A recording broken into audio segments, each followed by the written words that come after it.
Well, welcome everyone.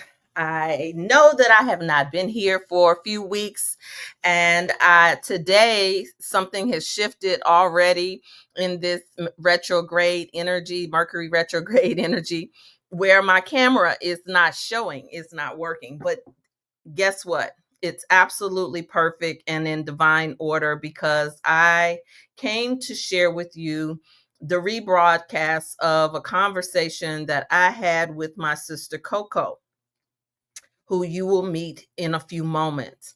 And the rebroadcast is for the new podcast, Sirens of the Mother. And I could not have been more honored to be invited to this conversation. Some of you, it may be a new conversation for you, and this will clarify a lot of what you may have heard in reference to the divine feminine. Let me just set the context really quickly, which is a siren is considered to be an archetype, a female archetype associated with the divine feminine, our sexuality, our ability to attract and influence. But this is not about feminine empowerment, right? Oftentimes we feminine empowerment sounds good, but this is about being power. You don't have to empower anything that is power. And so this is the sirens are also connected to mermaids. If you all have been studying with us, one of our books on our book list is The First Prophetess of Mami Wata, which is the Sybils, the first prophetess of Mami Wata. Well, those are considered sirens. You know, there's been a lot of talk about mermaids in the news recently, and some nefarious activity regarding those who actually hunt mermaids. Well, anything in the ancient context of what we're talking about, what we see now is the de-evolution of a sacred superhuman or being, which we all were.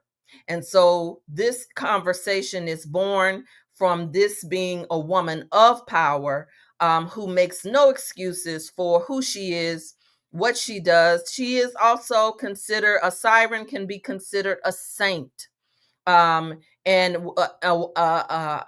facilitator of deep transformation.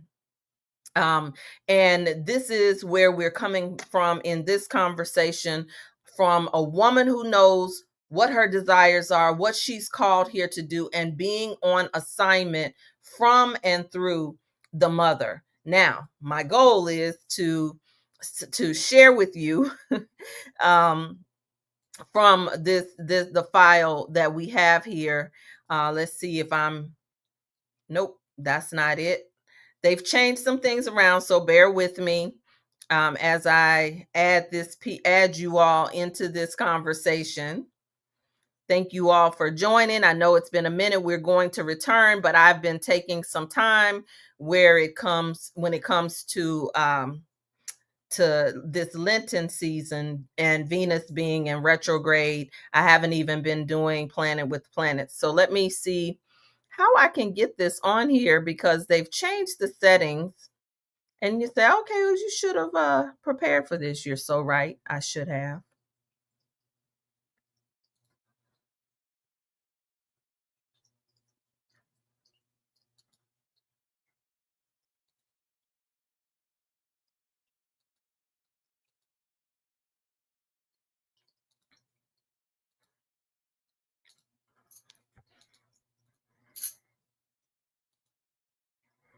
Okay. So they've changed some things around. I hope it works. Okay.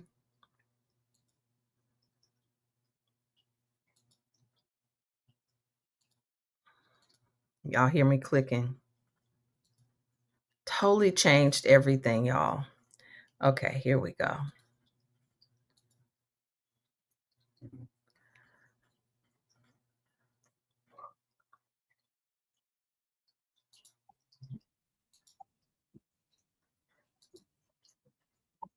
Sirens of the Mother podcast, a place where we wax lyrical about all things mother, from the divine to the downright dirty.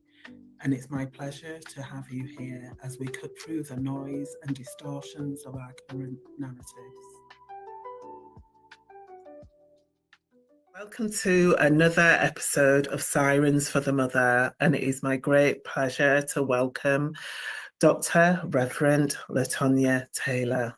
And I cannot tell you how much it feels a privilege to have you on the podcast. I have witnessed and watched you over time, and I've always felt the power of your voice. And when you came onto my post around the mother and just said, yes, I am one of those, I am a siren, it was like, yes, let me get you on this call. And diving deeper into your work, seeing that you're a mentor, a mindset midwife, an author, spiritual advisor, educator, an ordained minister, and a transformational psychologist. And I love your work around the deeper feminine leadership work that you do in the world, because I feel you call women into order in such a way that is just so powerful and potent that it opens something really deep and creatively in there, inside them. And I know you've done work out in the world on the bigger scale, and on TV and things. So it's like you are recognised as a thought leader. And this is why I wanted you on the podcast, for sure. Oh, wow. For sure. So thank you and welcome. Thank you. Thank you. Thank you. Thank you. It's my honor. It is absolutely my honor to connect with another siren. Mm-hmm. This journey can be very lonely. Yes. When you finally stand up fully in the call from specifically the mother. Mm-hmm. When I see another woman is saying, is owning that, that's my sister, period. Yeah. Absolutely. I 100% agree with that. I think what I find with a lot of the women who have called forward, who are sirens, they've all said the same thing. It is a very lonely path to begin with, because I see that she calls us into order in a way that our message has to be so crystal clear and not indoctrinated by any other thing or any other person. We're not to follow anyone. But when we come together, we create this synergy of her voice blasted out. We each carry a unique thread. And so I found in the last few months, since the beginning of last year, that it's escalated, that I'm seeing the women talking from this level and vibration of the mother. And like you said, we are sisters together. It's a really potent, it just feels like a homecoming, and it's like it's about time as well, because, oh my gosh, the journey to embody the full depth of mother is, I don't think people understand how deep and gnarly it can get at times as well, because we are unearthing everything within us, within our lineages, within the collective field around mother.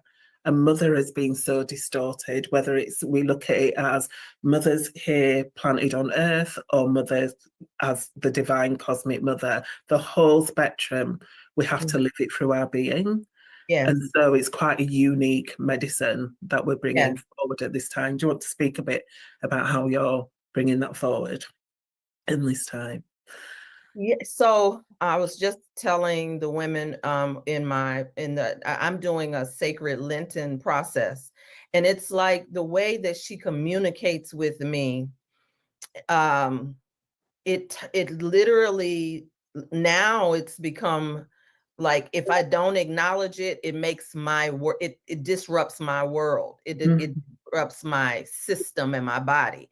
And then when I yield to the messages that she downloads into me, or the instructions that she gives to me, everything opens. And I was just telling the ladies that this path chose me. I thought I was a metaphysician. I was good being a metaphysical minister. I was good being a coach. But literally, and then, my mentor is on the national stage.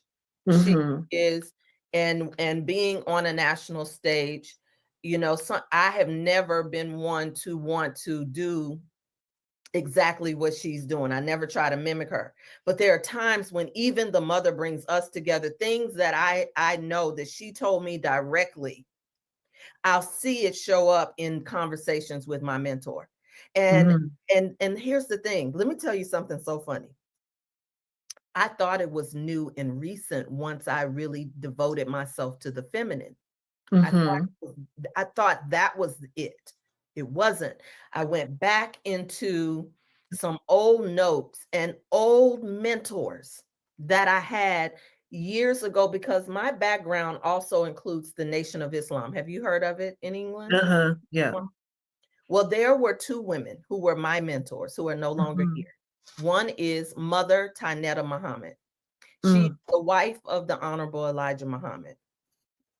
Well, I used to spend time with her. I would do security for her when I was in the Nation. She was the one. They were taught, and the other one is Dr. Ava Muhammad. They were talking about the presence of the mother, the divine feminine, the presence of her and her sacredness, even then. But because of religion, I didn't hear it. But the seeds and the deposits have been planted from her.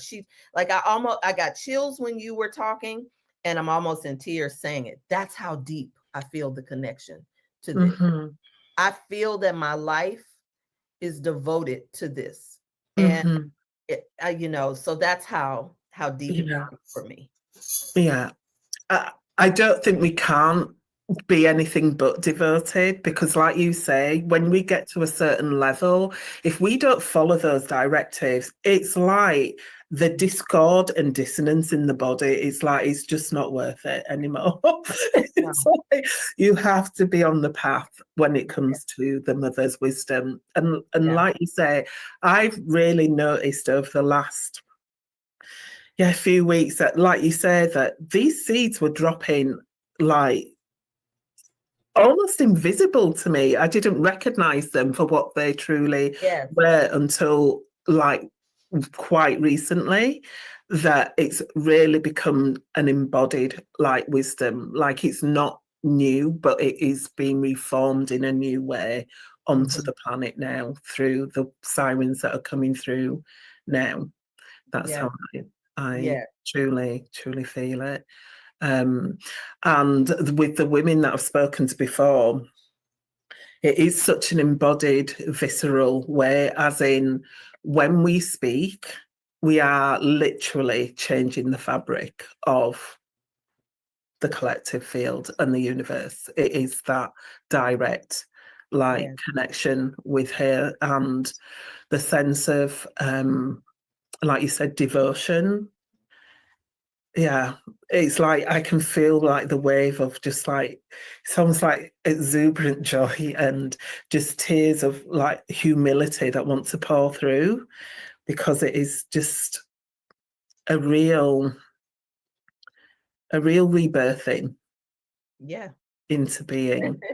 And that's the name of my ministry, is Rebirth. And because I thought it was because I rebirthed so many times in my journey, that I started out, I'm from the Southern United States. The South is what we call it. And I thought that I was rebirthing from the Southern girl mentality, the old religion, and reinventing myself. It's so much more. I sometimes I want to change the name. That's how much I rebirth. I'm like how much I get called to rebirth something. Even now in the rites of passage process, she'll tell me, no, we're done with that, because I wrote a book called My Juicy Rebirth. Yes. And from that book, that was my signature program. Juicy this, juicy that, juicy, juicy, juicy, juicy. But Juicy stands for so much more. Women would come to me for the spiritual aspect. I mean, excuse me, for the sensual and the orgasmic aspect. Mm-hmm. And when I would get in and do the deeper work, that's where I would discover how many wounds and fractures and different things that we have that keep us from being embodied. Mm-hmm. And then, you know, and all, I would always do my work. And so I've gone through several different types of initiation, but the last initiation was a total rebirth for me, a total immersion. And my mentor would say, they may not want you to do that work. And I'm not, you know, okay, what does that mean? It took me 3 years to hear and to walk through my initiation path to be clear. And she's told me, no, we're not ever letting go of Juicy, but it's time to expand beyond it. And so it's like, it's, Mm-hmm. you know how there was a season where so many women were talking about sexuality openly and owning their sexuality, and now you have the young millennials coming out doing their, you know, and they've monetized it. They're around sensuality, sexuality, and power, you know, and all of that. And Mm-hmm. yes, we need that, but it's more than that. It's deeper than Yeah. that for us. It's yeah. And Especially it's so elevated women. yeah, and it's so ironic, as in my path was tantra, so I was all Me about too. the juicy. And I can remember working with a client and the voice of her booming in me, going, "This will be your last client." I did not know who that voice was at first, but I thought, okay. And it was just an unraveling, as you say, of you cannot do that work anymore in that way. It's not that you're letting it go, but it has to reform, because Yes. the way that empowered sexuality of women has been, like you said, commercialized, pimped, Pimped, um, pimped, pimped. pimped out of the feminine. It's just another way of pimping out the feminine. All Yes. the juicy, like, you know, pleasure, power. And it's like, no, the bell is like being rung. It's like, no more. We need to shift track, because it has just become another avenue for the sensual, sexual, potent energy of the feminine to be extracted from. Yes. And so, like you, I had to unravel a whole thing and like thinking, well, what am I going to do? What am I supposed to be doing? And it's taken me this long to really, like you said, get into the roots of that sensual, deep. I still call it pussy power, and I still like connect to the womb, but it is like, it is in the core, and it's connected to heart, and it's connected to throat, because we are here to use it in a way to change the fabric, not to entertain, not to glorify ourselves, and not to hide behind the structures of sensuality being a commodity, because it's not. It's not. It's a resource of of our feminine nature. Yes. And it's not to be. Our relationship with our physical pussy is the beginning. Mm-hmm. The beginning. That's why I call it the portal. Mm-hmm. Because when you get beyond the surface level, she holds so much wisdom, guidance, medicine for us. But it really is, when I'm working with women, there is no pussy power without atonement with the mother. So it connects you with your earth mother, right? But she too is just a representative of the great cosmic mother. She is just your physical mother, you know, is just a representative, but she can be a block. Because if you don't deal with that mother wound, the fracture, the whatever her limitations were, you will stay right there at the level of just sensuality. Yeah. But not senses, you know, like your senses being gateways. That's the way I see it, at least. That's the way she speaks to me. Yeah. To me, the senses are like the they have the same force as the elements. That's how it feels to me when they Yes. move through my body, Yes. because they are connected directly into the fabric of life. And Yes. this is the thing, it's like, it's not just an embodied practice. You Yes. become a vessel for Yes. life to pour like through you, because these like places on our bodies, our pussies, our wombs, our throats, our hearts, just all the orifices of a female body are portals Yes. to Yes. the reality of the connection back to the source of mother. And Yes. this is the thing, it's like we have to go back beyond the superficial, just realization of connecting to our sensuality. And I think, like you said, there is a place now where we've done this, we've been doing this for a long time, getting into understanding that level that we are sensual beings as women is just the beginning. It isn't the whole picture. It is just the beginning, because we ultimately have to transform, like you said, all the things that we've been carrying in our structure, in our lineage, collectively for millennia, to Yes. do around the mother wound, because we are all suffering from the cutting off of the mother In the from collective life. consciousness. Yes, Yeah, absolutely. Mm-hmm. yeah, yeah. It's really deep, and it's so beautiful to hear when people are talking like that, because it's like yeah, I'm kind of over it. I'm over the glitter and the glam. Yeah. Because we are needed as women now to step up into full embodiment, full multifaceted being. Yes. And I know you do a lot around that with the women that you work with, because, like you said, the mother wound is a gauntlet we all have to go through to get to the other side. Yes. So, do you want to say a bit about how you work with women around that a bit more? Sure. So, I consider my work multi-purpose or multi-layered because um yes, I've been on the national stage and that type of thing, but one of the things that I consider is my ministry is rites of passage. Beautiful. Mm-hmm. I was reborn out of rites of passage through the feminine, the divine feminine work. And I was reborn through a womb that did not look like me, in a womb of women from all walks of life, 250 women from all walks of life.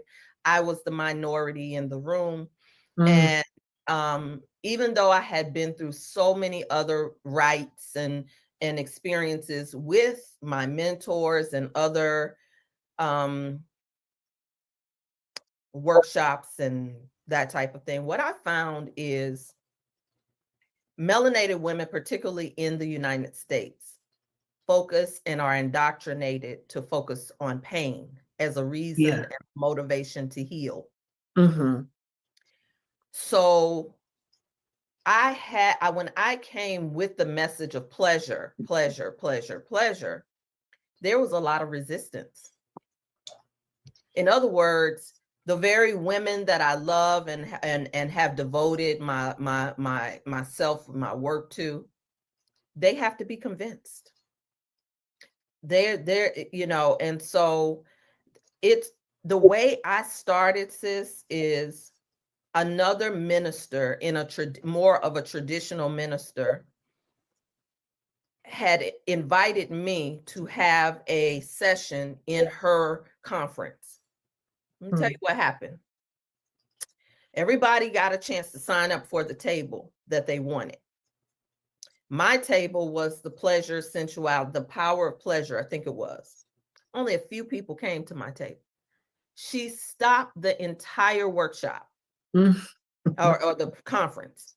She said, now let me say this, because she is very much entrenched in the church and all of that, was a pastor and all of that. And she said, you all come to us and you whisper about your orgasm, your sensuality, you wanting to attract a man, and now here's the opportunity, but you are so heavily indoctrinated that you're afraid of what people will think about you if you come to the table.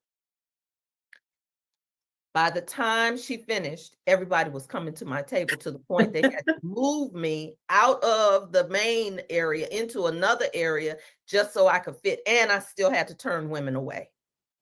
That's the level of resistance and pain the Black American woman has when it comes to this type of return to herself.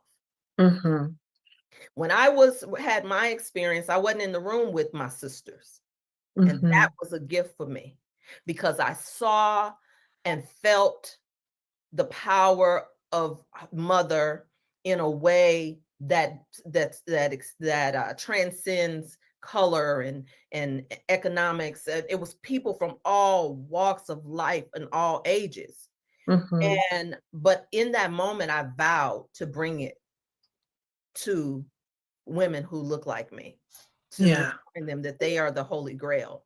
And so from the workshops became a whole process to a full rites of passage, a 6 months rites of passage, a consecration, and then also it's still taking on new shapes and forms to include our economics and our money, our relationship with money. Because what I find is a lot of times with women who are single, the head of the household, or when life happens, the first thing that they check out of is themselves. They check out of their feminine work, or the tools that we've learned along the way. They check out.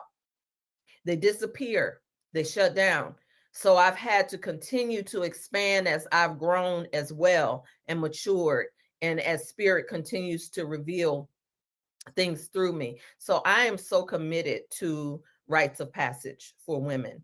And sometimes women need to do it more than once, because the first time when they come in, there still is a little bit of a shield.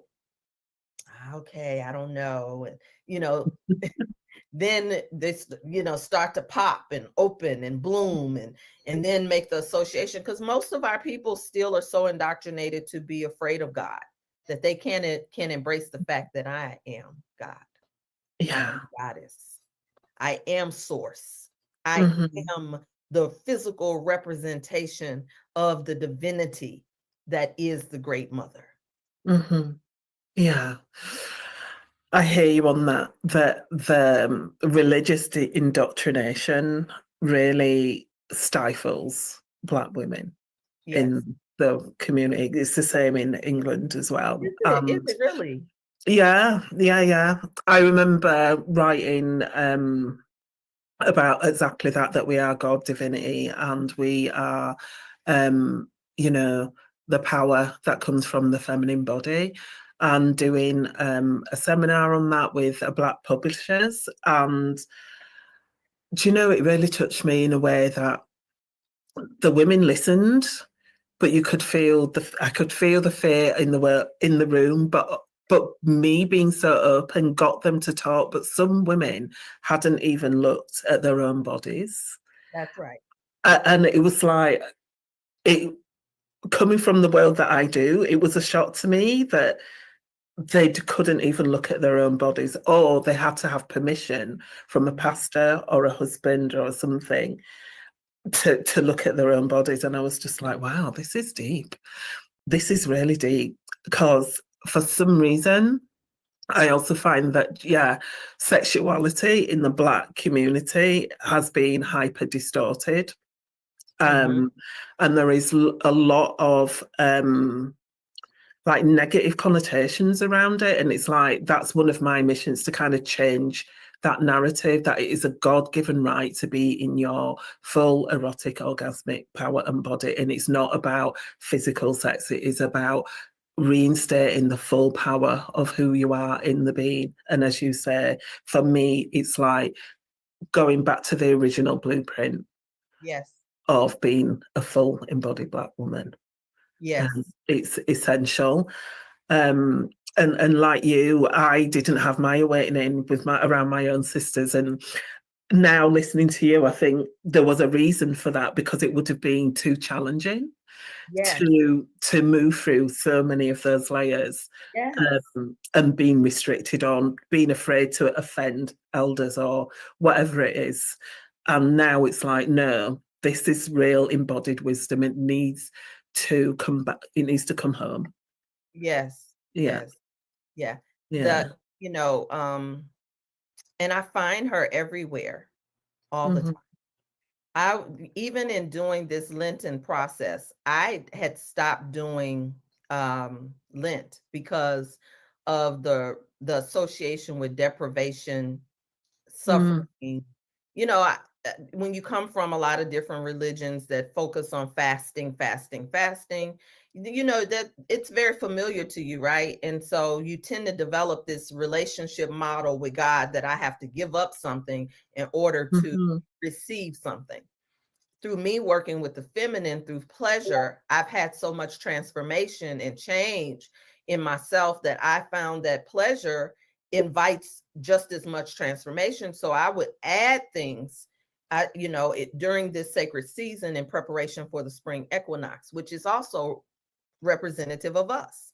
mhm, And do you know that as something popped in and said, did Lent come from? More than just, I know what it symbolizes, right? I know all of the mhm, ancient symbols, the egg, the bunny, even the cross, given all of that. Jesus really being the Christ consciousness of love, and it really being a woman. But anyway, mm, that's it. But I go right. Listen to this. The origins of Lent are deeply mhm. rooted in ancient Rome to traditions, particularly those associated with the Matronalia, Oh, wow. Oof, chills. or the Feast of the Mothers. Oh, wow. Oh, my goodness. Do Oh, you know how wow. long I've been practicing this and doing this? And Mama dropped in and said, here's where I came from. The Feast of the Oh, Mothers. wow. It is so interesting, because I was having a conversation with someone yesterday around rewriting the codes of Rome, because they've been distorted. And again, like and you saying that, it's like, of course. Of course. Of course it is to do with the mother, or else why would it come up, right? Exactly. I know. You're so right. But of course, because it's so symbolized by the goddess of fertility and Hmm. potency. And women in that in what they call pagan societies would have festivals where they would select their mate, and they would, and it wouldn't necessarily be their husband, Hmm. based off of what energies they wanted to manifest on the earth. They would choose their mate, and if it wasn't Hmm. their husband, it would be someone else. But it wasn't about that. It was about creating and pulling down cosmic energies into the earth through a child. And what I also find, Coco, I don't know about you, but I also find this, just tell me if you see this. A lot of women who are called to this particular path in this way to be a siren don't have any physical children. No, I don't find that, because I have physical children, and quite a few do. However, I can see where that comes from, as in, we are learning to birth creation through us. So many don't have physical children who are sirens. But for my particular thread, I had to have, I was shown I had to have children, because um, of the lineage and the ancestral clearing that I had to do around having, like, Wow. yeah, the children in, like, the family. Um, yeah, it was quite profound and deep. And also, like, yeah, bringing that to closure, almost bringing that to closure, because it's like, as the women have gone down in my lineage, the children have got less and less and less. Exactly. So that's what I Yeah, see. Is yeah, less. I'm at the end of the less. And so yeah. I do my genealogy, I see the more. you Yeah. know, like loads and like children. Yeah, But yeah, yeah. but it was through plant medicine that revealed that to me. Mm-hmm. Because I deeply wanted to be a mother in the physical. And when I started to communicate and pray at the womb Mm-hmm. level, like speaking into my womb, that's how my book was born. She would speak back. And then I Mm-hmm. would call on the names of my mothers in my line. And they would begin telling me. But then now this is over a period of years I'm talking, right? Then finally, when I get to plant medicine, which is the mother, right? Ayahuasca represents the mother, but so does psilocybin.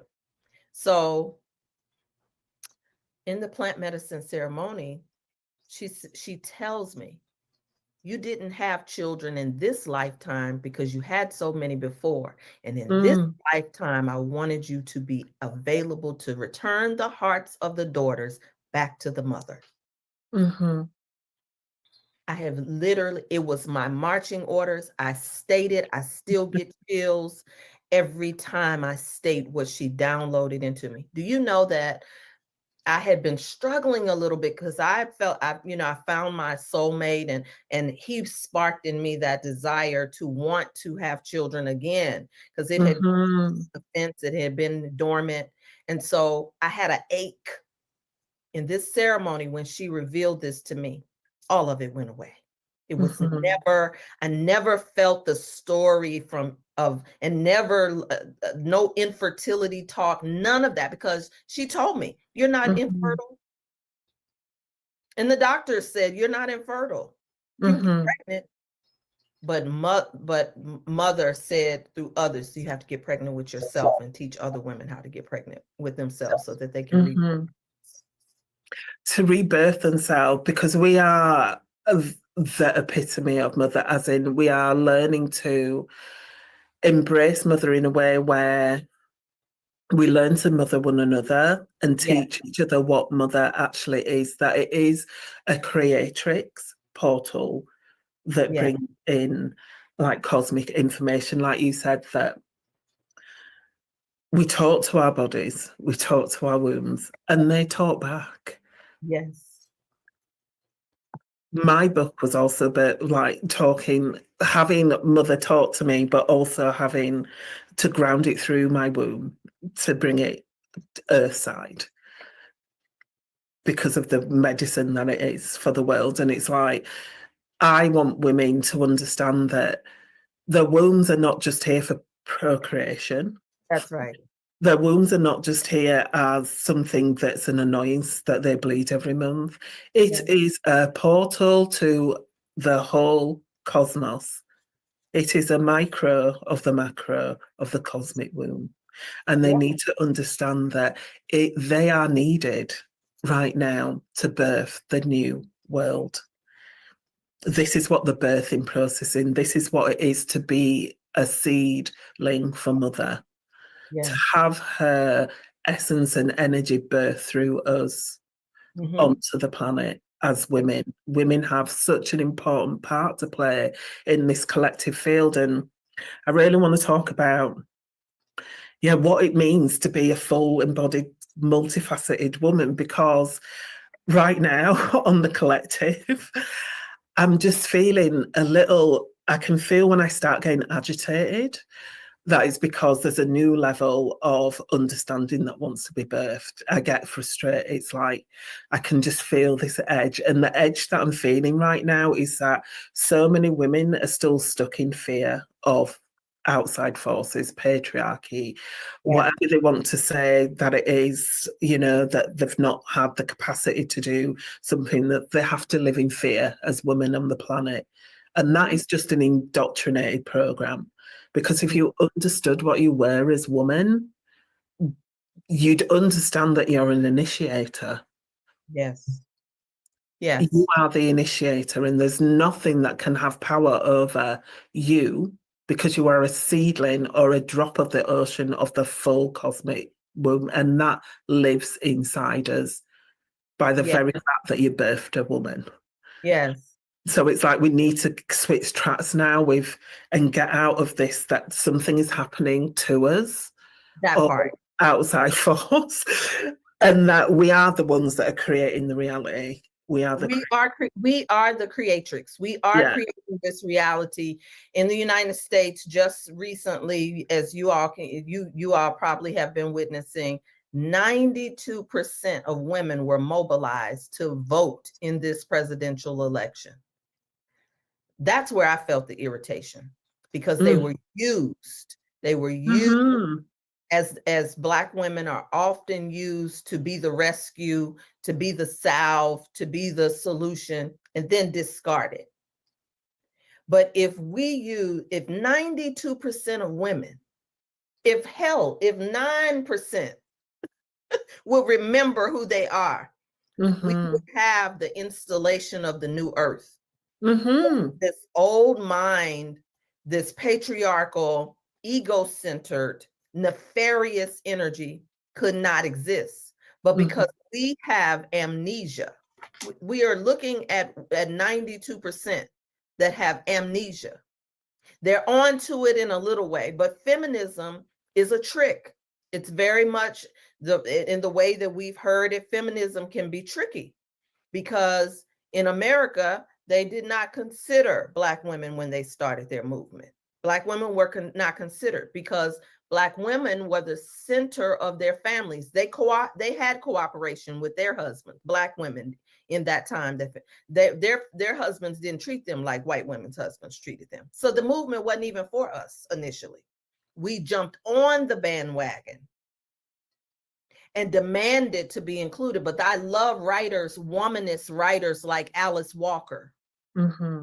Alice Walker told the story of womanism and why womanism and not feminism.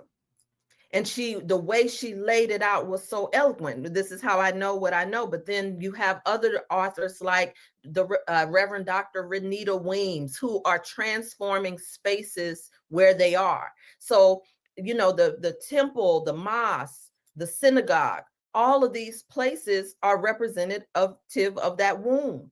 And she has been the one that has been sacred. But when so many of women are still looking for permission from institutions that do not love them, looking for demagogues to approve of them when you are the goddess, looking for embrace me, give me a place, and doing it in such a masculine energy that do you know that that women were clinically depressed after this election? I did not know that. They were depressed. I can imagine that, because when you, like you said, give your essence and energy to an outside force like that, like they're governing you, or the sky daddy, whether it's sky daddy, whether it's daddy government, whether it's daddy, like feed me, like tell me what to do, like give me a place, like you say, it's like, no. You don't demand a place. You don't even have to fight when you're a woman in your full embodiment. You are radiant. You attract, you are magnetized, you draw what you need to you. There is no fight. There is nothing to fight. You cannot fight an outside force like that and like demand, what table do you want to sit? Why would you even want to sit at that table? And it's be fed poison. You are the table. Do you know? Hello? Come back to the room. You are the table that you are demanding what you want by being in your full essence. When I see women outpour their energy and essence and resource to that, I just think, what are you doing? It's like, it's such a drain of your feminine resource. You have to value it as you. You have to know the value of you as woman. There is there is nothing else that needs to go on top of that. Right. But when we talk about I mean? the women who look like us, but not like us, Kendrick Lamar, not like us, because there are still women who look like us. They have the microphone, they're in the front, they're talking women's empowerment, but they are agents of the patriarchy. True. Yeah. We have to deal with that because it's confusing those Mm-hmm. women who hear the call, but they respond to the loudest voice in front of them oftentimes. And that's why I'm so excited about the Sirens of the Mother, because there's so many other voices that have been muted, because Mm-hmm. you have representatives in political spheres, in theological spaces that are still disassociated from the full embodiment of who she is. Otherwise, Mm-hmm. we would have whole churches dedicated to the Black Madonna, because that's whose feet that the Pope goes to kiss. Mm-hmm. And we don't know it. Why does the Pope go to kiss the feet of the Black Madonna? Not just the Pope, I think the whole of the Vatican. Well, the whole thing, the whole Vatican, yes. The Black Madonna, because hello, there's a reason for that. Because Yes. they understand the power of that, Yes. of the essence of the Black original codes of woman The original that come codes. through. Yeah. Yeah. I'm feeling led to share this with you and your audience, because it's good to give honor to ancestors, and I don't know if she's an ancestor. I've been trying to actually get in touch with this woman. I had gotten in touch with her, but we have had other Sirens. And I would love Please. one day, Coco, for us together to do some type of ceremony where we call on the Sirens who spoke, who have been unsung. Mm-hmm. This woman here, you think I'd hold up my book, but it's not. This is the woman, Can Dr. you bring it forward a little bit? I can't. The Great Black Mama, Oh, wow. I don't know that. But who's it by? Dr. Suzar. Ah, yes, Dr. Susan. Have you heard of her? Yeah. Mm-hmm. Only briefly though. But yeah.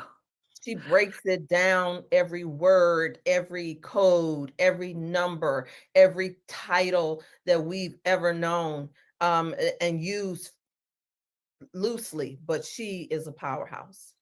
Mm-hmm. And there have been other Sirens before us. Yeah. Just that's why I spoke Mother Tynetta into the space, because they've gone on. And I just believe we're in a season where we will not be unsung, right? We will have, No. yeah. There is I'm seeing at the moment in the collective a very distinct like two camps. Those that can hear the siren call Yeah. and are really unmovable now. It's like we will not be moved. We will No. not sing our song, no matter how it sounds to anybody else. It Yes. will be sung. Yes. And then there's those that are hearing it, but it's also shaking them up because it's rubbing up against all the distortions, and it's like they hunger for it, but they're also afraid of it. Yes. Because it's so clear and potent. And unfortunately, in the collective, we've been so bamboozled as women to like take everything in and listen to everything. Every opinion has a point. And it's like the confusion. It's like, no, there is only one, for me, clear channel of woman and feminine and mother. All these other things that we get taught to be accommodating as a woman, and we have to be kind and we have to be nice and we have to listen, and it's like, no, we don't. And these have been so imprinted in that, yes, sometimes I know the Sirens' voices can rub up in such a way that it is confronting, and I'm really seeing that in the collective right now. And it's only made me want to speak more. Really? I have teetered and tottered, because I feel the frustration in the collective here, particularly in the United States. And sometimes I have to be careful, because I definitely have the mothers that walk with me that are fire. Yes, true. Burn. Like, I could go. So a lot of times I'm very careful about what I say you on are. the public platforms, because everything is not for everybody. And True. so Mm-hmm. I don't cast my way of self-care is I don't cast my pearls amongst swine on the True. social media platforms.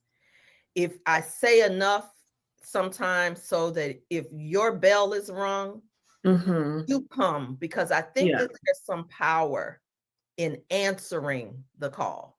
For Yeah. a long time, I would pull women, come, can't you see? Come, can't you see? Stay with it, stay with it. And those they would always run. But I would say that the mother is sending me another woman, another type of woman now that's ripe and ready. Ripe and ready. Oh my God, it's so true. I said this yesterday. You did.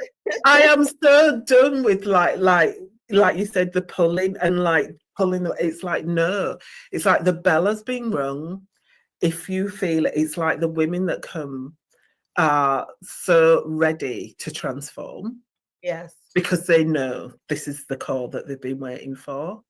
And Yes. so it is a very different feel and a very different, because ultimately it's meant to be easeful. We weren't meant to struggle or fight or have to, grab to get the truth of our essence. It's just not the way, the feminine way at all. Yeah. We are the magnetizers. We are the ones that, like you say, people come, and it is almost like behind into a sacred space, into a temple. They know that that's where they're coming to be in reverence Yeah. and So also to be revered. I'm so grateful that you said that. I felt that through me as confirmation, because one of the things that I had been in resistance to was this thing called ministry, because I didn't want Okay. it to look like the traditional. Mm-hmm. And then I thought that I had heard to open it up, include families, because our families and becoming and knowing your role, I call it the Queen's piece, Mm-hmm. chessboard. But then once again, that correction came from her, and she said, no, lead with me. This temple, I called you to build it. And so now my ministry is absolutely devoted only to, it's a women's ministry, not a adjunct ministry in a church. No, this is a soul source where we are coming to turn the hearts of the daughters back to the mother through. I mean, you can do anything else. You can be in any other religion, but this is our spiritual food, our way, our medicine, and all of that. And so I have fully committed to building that. And you just saying what you said in terms of a temple, that was, I've heard it before. I'm in that room of 250 women. I'm sitting there one day and I'm having breakthroughs from my process, but then I'm hearing her. And then one day the translation of scriptures came. I don't even remember the scripture right now, but I stood up and I had to speak it. I was trembling the way that I heard it. The woman who was sitting behind me or to the side of me is the renowned author, physician, Dr. Carolyn Northrup. Are you Oh, familiar? wow. Yeah, Mhm. yeah, yeah. Bodies, Women's Wisdoms. Yeah, yeah. After I spoke, the tremble was still there. She said, if you have a church, I want to be a member. Oh, That's wow. the kind of church that I want to be a part of. I have got shivers. I So have got shivers. moments like that, and that was almost, Mhm. I've been with, maybe 12 years ago.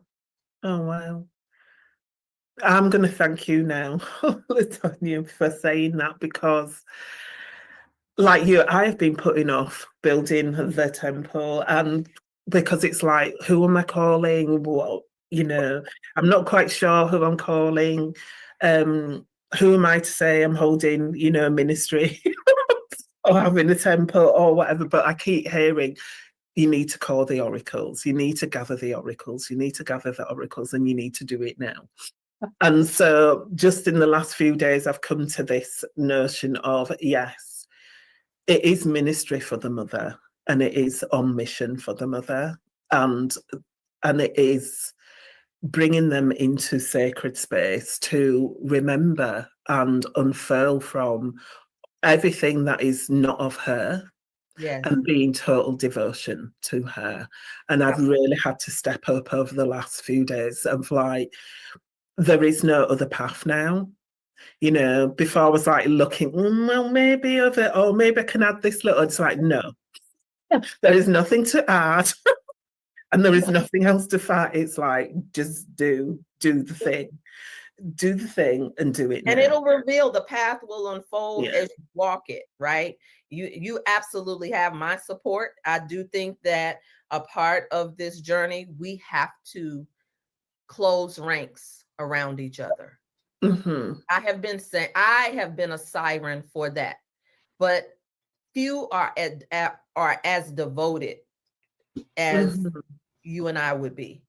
We may have women around us, but they're still getting to that place, and we need each other. We need spaces to speak like this, Mm-hmm. understand each other, because it's a language, it's an energy, it's a Yes. Yes. rhythm, it's a frequency, so we need space Mm-hmm. like this. Yeah. Yeah, absolutely. And this is the thing. I feel like since, you know, that call to start this podcast and like who to bring it in, like feel the threads of who to bring, because it is so important. Because what I've realized is it is synergy. As we speak together in this language, it creates the reality. It creates the new mother matrix as I'm seeing it. I said, And yeah, I distinctly got told the other day there is no more explaining. There is no more like answering like willy-nilly questions. There is no, you are a transmission. I am the message. And yes, that is it. If they hear the message, they hear the message. It's not to be explained. It's not to be yes, whatever, because it dilutes it then. And so there is a specific language. And when I was saying before, what I've found over the last few days, this pulling it apart of distinct camps, as in you understand the language or you're beginning to understand the language. There is a yes, difference. There is a difference. yes, And because, you know, like you were saying before, if you're not on path, it's really discordant in the body. yes, If I am talking to someone and they're not attuned to that now, it is like someone's scraping fingernails down a chart. It's like, oh, that's not the clear channel. That's not the alignment of the mother. That's not what I'm attuning to. And so I've really had to have discernment around what I allow in now to keep the channel clear, but also what happens in conversation. yes, And I feel quite privileged now, as I've been doing these podcasts, to be gathering the women that I can just speak freely with without explaining a word, because it's not, her word is not to be explained. And that's not like putting her above all else, but she is the sound of creation. That's not like me trying to be a big head or one. That is just true. She is the sound of creation. And that's what we attune to. yes, yes, absolutely. Absolutely. And it's so refreshing. And I'm so glad that the algorithm allowed me to see your posts in the first place. Because, when you talk with depth, that's not high on the algorithm's list. If it's not drama, confusion, and all of that, sometimes it's, so I knew in that moment. Even when I posted, I said, oh God, I hope she doesn't think I'm here trying to self-promote. And you received me and you received it, and it sparked. Mm-hmm. So, and I've Yeah. seen your work too. I've seen your writing. I've commented, liked, or whatever before, but I didn't know that you were a sacred siren. Yes. It was like my coming out party. As in, because it's like, mother's like, you can't, she says, you can't just be like saying it to these few people over here. It needs to go out now. And the sound needs to go out, because we, like you said, we need to come together now. We Yes, need to build. And as we speak, as I've said before, we are changing the fabric of the collective field. And it feels absolutely amazing to be at that point of vibrational frequency going Yes. out into the world and knowing that this is what we came for. This is what all this training, this is what all this, trials, tribulations, initiations, depth of deep diving, being dragged out of your body, all sorts of things that you've had to go through to get to this point. It Yes. was to get to this point. Mhm. It And was, this is what we came to do. yeah. And she continues to reveal. There's so many rewards and benefits. Mm-hmm.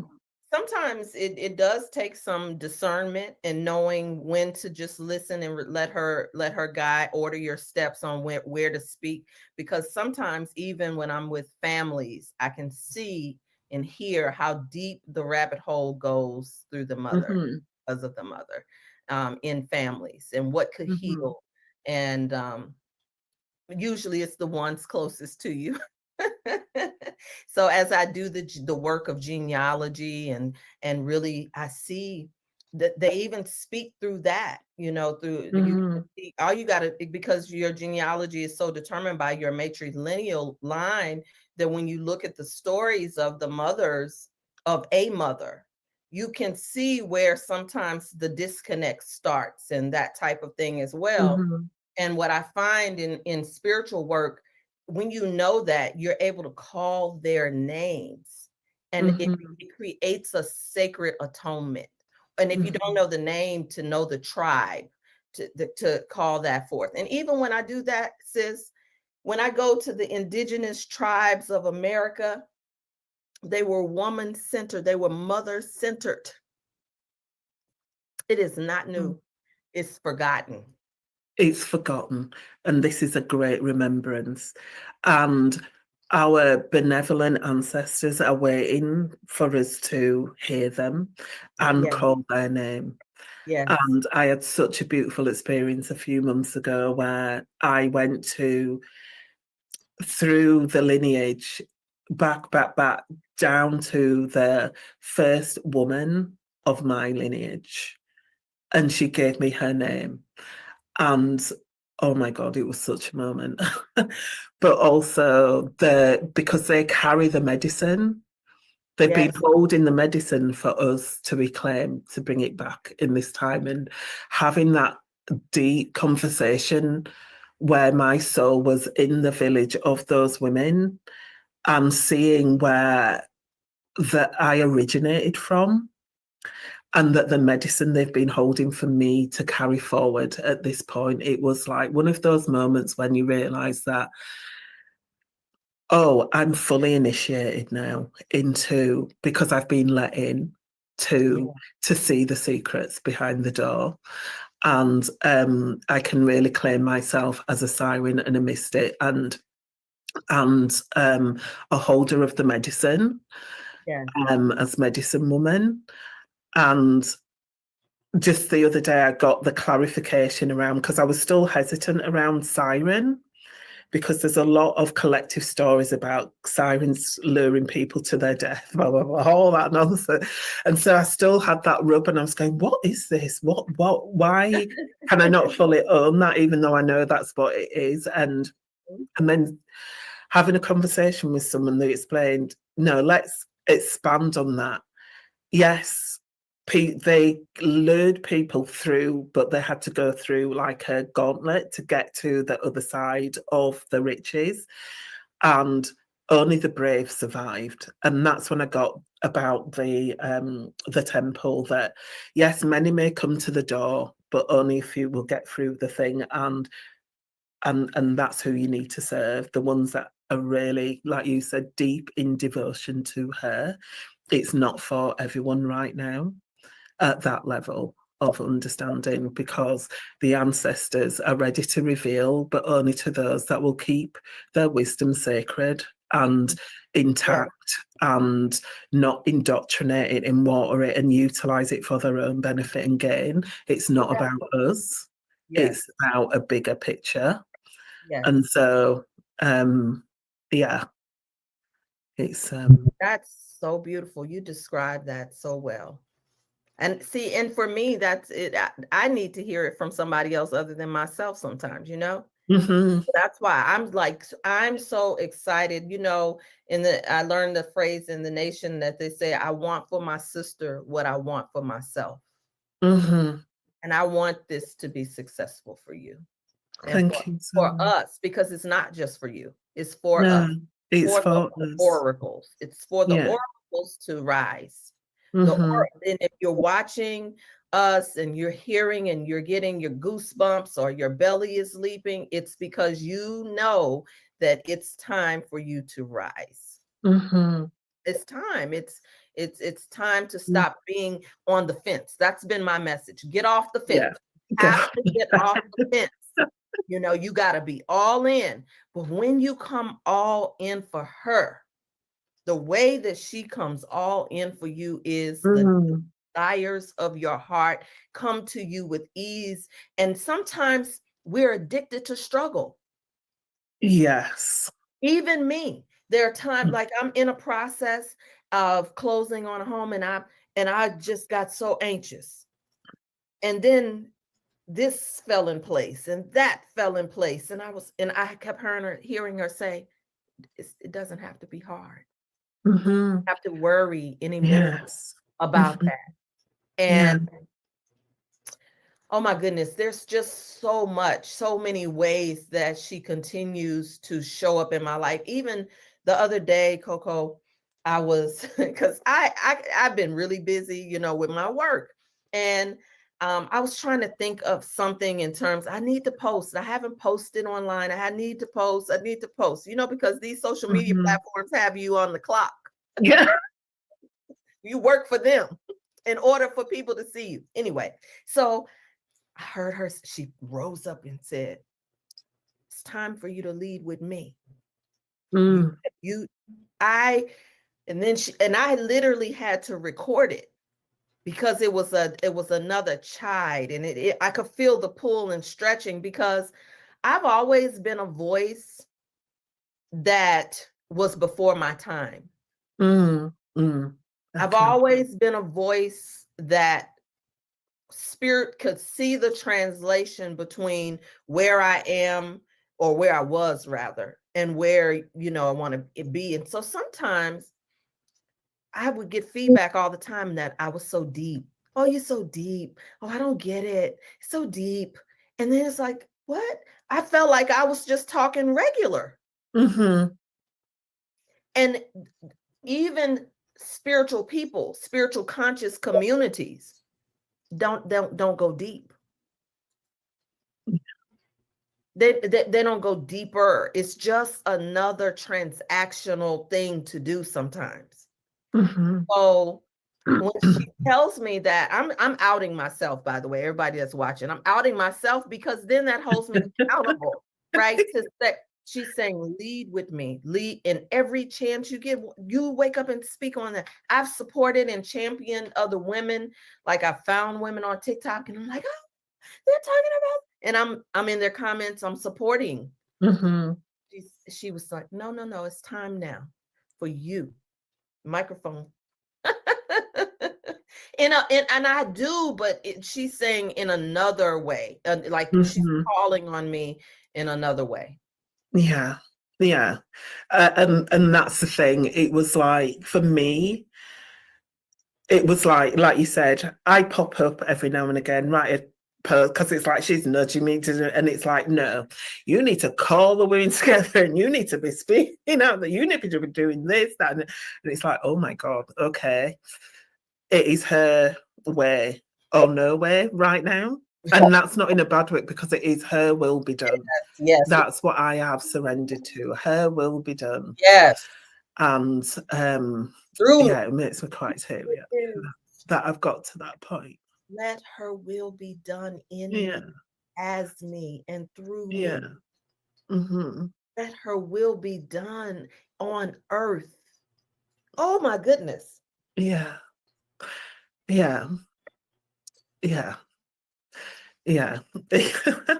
You can feel it right in your heart that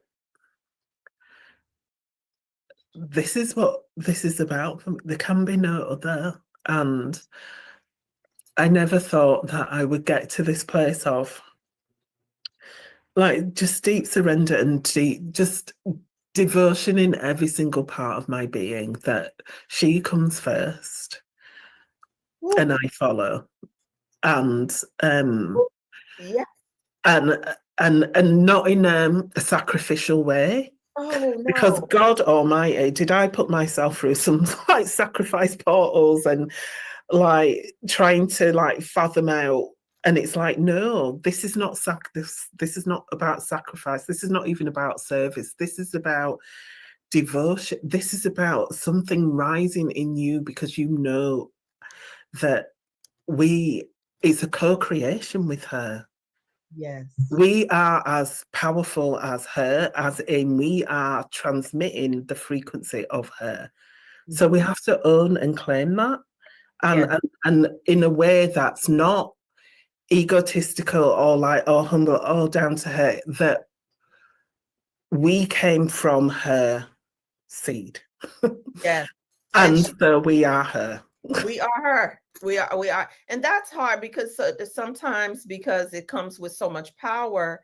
And Mm, when you are humble, you don't ever want to appear in ego. At least I mhm, feel it that way. Um, and every initiation, every reading, she comes through with messages for me. And so I'm in a sacred partnership with them. mhm. For me, also it comes through the Orishas as well. Please speak on that because I'll tell you a story after you do. Come on. Okay. So I'm an initiated priest. When I talked about initiation, um, the pantheon knows only about I'd say 10 to 12 major orishas. Mhm, Um, and then when you go through, you look at who your mother and your father is in initiation. Well, before you're initiated, you can find who is your mother and your father. Well, my father is Obatala, the maker of all heads, right? But my mother is Yemoya, oh. the source of all Mm, life mm, is Yemoya. mm, So that's sky and water. mm, And yet at the same time, when you start to do this work, right, there's a certain way other orishas speak, right? So needless to say, other mothers were speaking in my sacred text, because you get a sacred text that walks with you for life. And basically what I would do for one, I have to do for all of the mothers in the court, because they're so prominent.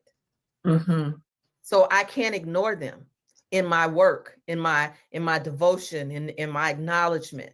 So even though Yemoya is the mother of life, she's that's why she's the ocean. mhm, Um, some traditions call her Mami Wata, or that type of thing. But in that, there I do things for both, for the fierceness of Oya, who governs the marketplace, and the storm and transformation. She walks with me. She's a part of me. But Oshun is honey. She's the sweetness, but she's also fierceness. She's a fierce warrior. A lot of people only focus on her seduction and her attraction, like we talked about in the beginning. mhm, Everybody wants the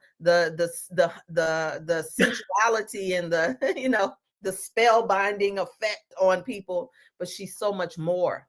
And even that, and let me tell you, this is what's so ironic. I didn't know this, right? I have since learned, after being fully initiated, because there's several initiations, that the Ifa Odu is a woman. mm. Oh wow. It is the mother. Oh wow. The Odu of divination is the mother. Mm. Don't you just love how the pieces come? It's like you're never shown the whole picture, right? And it comes in like dribs and drabs. And then when you get to there, it's like, oh, there's always the mother. Always. She was It's always always here. Like it's always here. yes, even Yeah. when, growing up as a little girl, do you remember this or can you relate to this? Tell me, and anybody, if they're watching later in the comments, Hail Mary, full of grace, the Mm-hmm. Lord is with thee. Blessed art thou amongst women, and blessed is the fruit of her womb. Come, Jesus or Christ consciousness. Holy Mary, Mother of God, pray for us sinners now and at the hour of our death. That's the Hail Mary prayer that many people grow up praying as little girls. Hail Mary. Now, in the Islamic tradition, she's called Maryam. Mm-hmm. And many mosques are named Maryam and who she is. And even when the Muslims go to do the sacred pilgrimage, the Hajj, they take their pilgrimage there and they're going around the black tomb that's shaped in the form of the mother, the womb, the black womb, to be specific. Oh wow, I'm having an out of body experience.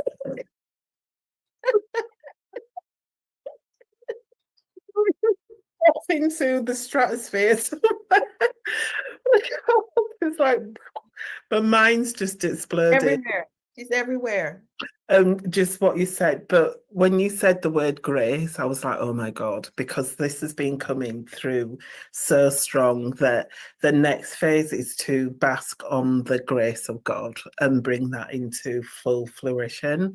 And so my middle name, Oya, as you know, Orisha, she came, oh my God, before all this happened, I took her name on because she initiated me, because she came at a point in my life when I just had no rudder. I did not know what, and she just appeared. I did not know who she was. And she just said, would you like me to help transform your life? Little did I know. It's like, the like tornado that rips through your life. I was like, I just said yes to anything at that point. And so I went through the deepest initiation of unraveling with her. And then at the end, she said I could don her name. Oh, But wow. my surname, Sienna Ray, means on the grace of God's ray. And Oh. so grace has been really prominent in the last month around. This is the key line of grace that we are following when we follow the mother, like Mother Mary, Yes. full of grace. Yes. The mother is full of so much grace and wants to impart that on us because, as you said, we are all being brought back to the womb. And whether we want to believe that or not, it's everywhere if we choose to look beneath the story. Yes. Yeah. Yes. Yeah. Truly is. This has Oh, been wow. so rich. This is so rich, so rich, so Mm. rich. And Yeah. So as we're coming kind of to a close, yes, is there yes. anything that you'd like, that you feel is left unsaid, that you feel that people need to hear? Or what parting wisdom would you like to give? I would say that coming into sacred process in a safe space to explore the messages of your feminine is not a one-time event. One workshop, one experience is not enough. Mm-hmm. In order for us to stay sane and well, this is our mental health, we have to stay connected in the ancient arts that keep us um, um, um, as like shape shifters, Mm-hmm. where the scripture says, where I'm in it, but I'm not of it. And oh, this is the word, cloaking.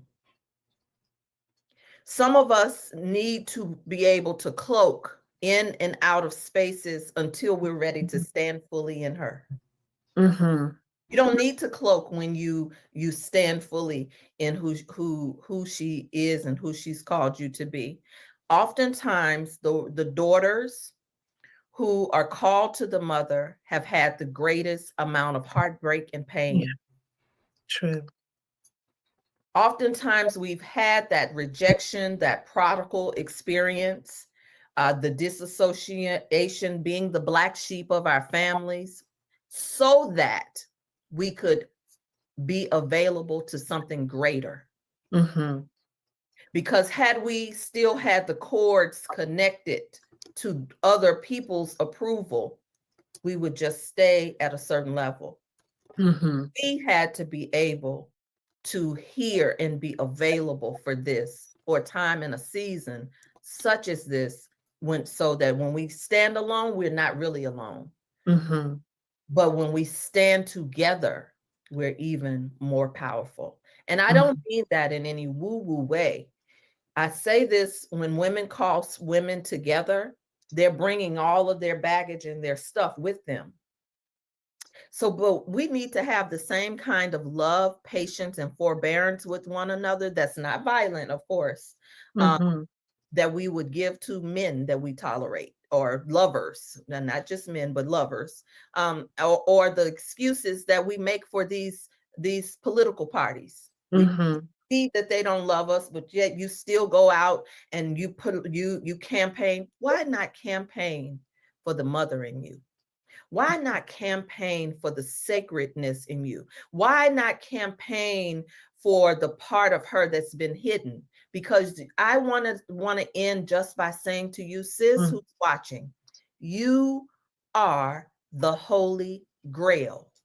You are the Holy Grail. And if you're listening, say it to yourself. I am the Holy Grail.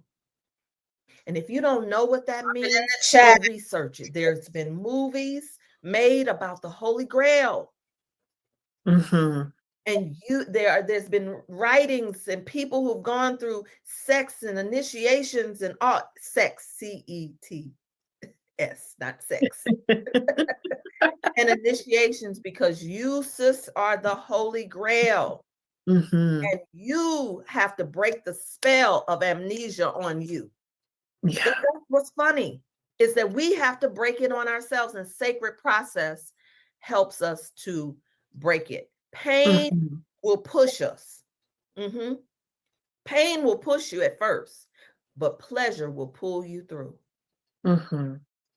Amen to that. Oh my God. Yeah. I just want to pick up on one point when you said that it's not a one-time done deal. And it's not either seeking peak experiences on a weekend. Say, do you know, this is, like you said, a devotion and a calling. It is a calling. It is a divine assignment. You know, we embody that and embrace that. Yeah. Oh my God. Thank you so much. Thank you. So please tell people how they can follow, find you, get more involved in your work. On all platforms, I'm Rebirth with LaTonia.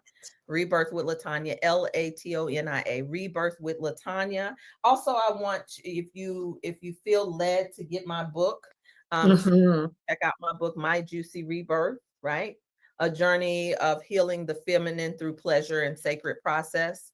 And surely other books are on the way. And you can always go to rebirthwithlatonia.info for more information. And I look forward to us getting together and doing something. Yeah. I'm going to have you on my podcast, but I want you, I know I'm coming to England. And we'll end on that note for now. Thank you all for joining. Of course, I wish that I could come on to chat with you more. I know we've gone over the hour, but if you want to join me on Instagram, I'm live right now on Instagram. Join me over there to let me know what were some of your favorite gems, or if you have any questions or aha moments, let me know if this confirms something in you that's moving through you, that's calling on you, that this is the season for the Sybils, the Sirens, the codes to be unveiled and revealed and to be open. But it's not just some outside source. It has to be open in you. So I thank again Coco Oya, creatively Coco on Instagram, and do subscribe to her YouTube channel, Sirens of the Mother, where there are going to be other sisters from all walks of life who have received this call. Some of us, we know each other and we manifest it in our work in different ways. Some of us are just meeting, but it's our season. It's our time to ring the alarm. You know, Beyonce has the song Ring the Alarm. We've been going through this for too long. But most of all, it's a time for our memories. Your Akashic record holds the memory of who you really are anyway. And so when you say yes, you give permission for your own internal codes to reveal itself to you. If you want to know more about those codes, contact me, get in touch with me, have a frequency reading or blueprint reading to see how your siren is ready to sound the alarm in your life, in your feminine leadership, and most of all, in your mothership. I love you, and there's nothing you can do about it. Connect with us on the other side. Join us in the portal. Join us in the portal. It's still free to join us in the portal. If you have not joined us, the portal is open in the universe, but the portal is open for those of us who are even aware that there is a portal. All right. Love you. See you on the other side. There's nothing you can do about it. Join me on Instagram. I'm ready to talk to you. Hey, y'all.